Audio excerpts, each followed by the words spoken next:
YouTube family wagwan. So boys and girls champs 2023, both the boys section and the girls section, they were projected by all the experts, all the pundits, including the Maverick. They were supposed to be close. Yeah. But while the girls section live up to the billing, because Edwin Allen ended up losing their crown to Heidel by just 2 points. So the girls section live up to the billing.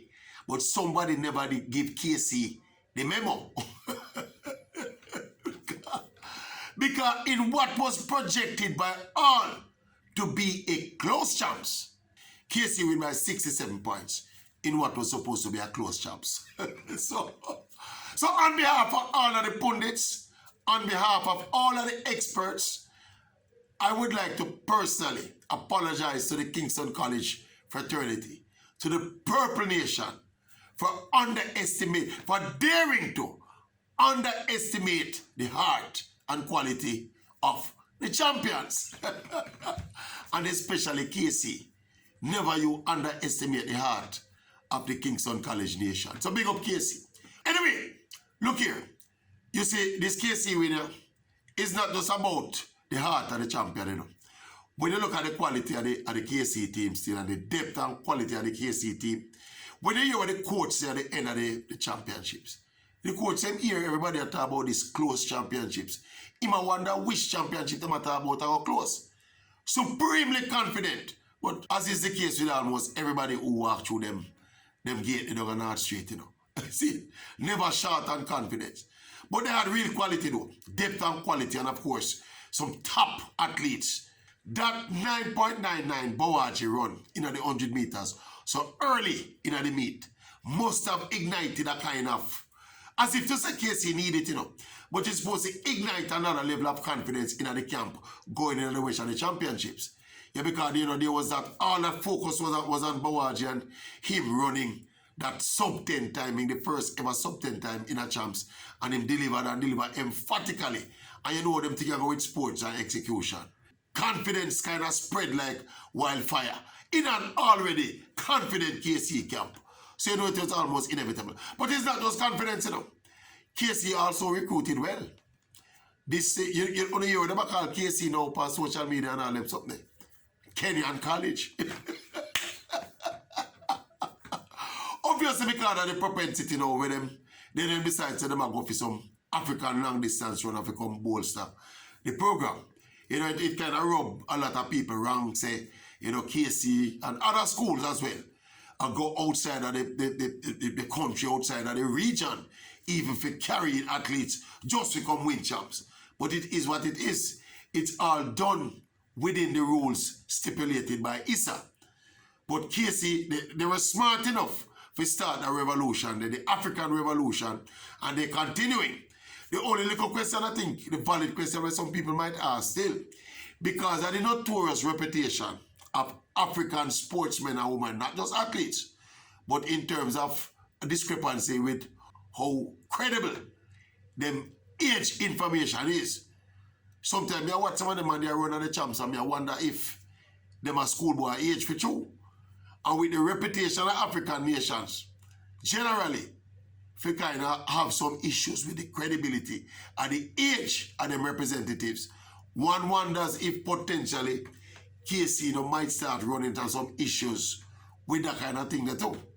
But them do them things still.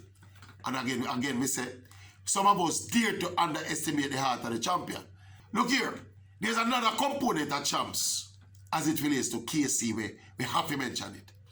And you see the fact that KC generally have so much support, physical fan support at the stadium. You give them an edge as well, you know. You find that over the years, many a KC students come in at some race and them under pressure and because of the crowd and where the crowd situated, the KC crowd situated. It's almost like them pull performances out of the athletes and whenever in at them, you know. You know we call champs some of the time? We call champs KC Sports Day.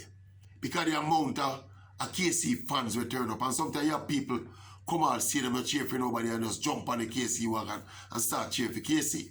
So the thing go. But congratulations, Arena. It's not just about the hype, it's not just about the confidence. I think they did some good work and they have some super athletes. And as I say, their recruitment their recruitment have been good. Yeah, and one wonders now though, in terms of dynasties now, how far can this KC dominance go? This is how champs going on. This is how the cycle of champs dominance go. Remember that era Upper Calabar with Christopher Taylor and them guys, eh? That era of Calabar dominance lasted about 7 years. I think about 7 years, you know. Well, KC started to win after that Calabar dominance, but they were interrupted by JC winning 1 year. Now JC look like them building a solid program up them here. Bert Cameron over St. Diego said, look out for Diego in another 2 to 3 years. But one wonders though, how likely it is for KC build up one of them 7, 8, 9 year dominance. Yeah? In a champs. What them call a dynasty. What them classify as a dynasty is when for the entire school life of a youth, a one school him see a win. That means that would entail probably more than 7 years then. Yeah, one wonders how likely it is with KC I will continue with that kind of dominance. Yeah, I'm curious to KC as well, you know, generally speaking, they're doing well because they're having a rich run of farm in a schoolboy football as well, and it has spilled over to champs. So a KC time now.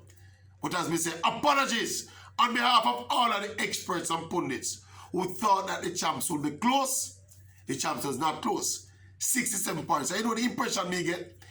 Based on how we see the champs unfold, JC had some mishaps, you know. KC had the mishaps, you know. But JC had some conspicuous mishaps. Some of them being athletes them get hurt. They were disqualified from a couple of races. Me just think that even if JC had the perfect champs, let us say JC never made no mistakes and nobody got hurt or injured for JC. Me still think KC would win by about 25 to 30 points. Even with their mishaps, you know, and their injuries, you know. That is how dominant the performance was by KC in what, again, people, was supposed to be a close champs. Next time we plan to have a close champs, will someone please hand Kingston College the memo instructing them to play their part in a close champs? Overall, still, you have to big up KC specifically, but overall, I thought this year's champs had a wider spread of schools getting points, or lot more less prominent schools producing champions and stellar performances. And even in other context there, KC still managed to dominate a champs that was supposed to be close. So we can't say big up to KC too much. Never talk something else about KC on another episode right here so on the Oral Tracy Mavic YouTube channel. In another couple of hours, we're going to drop that one day. Look out for it, people. Interesting, intriguing, but very factual. Opinions credible about it. But we're going to tell you something about the whole KC institution, yeah, and why people react to KC like that. Stay tuned to write us up on this channel for it. Best and most credible. Congratulations to KC again, and apologies to KC again. Maverick out. Remember, stay tuned enough for that thing there now. Don't miss it. Coming up shortly. Couple of hours time. See?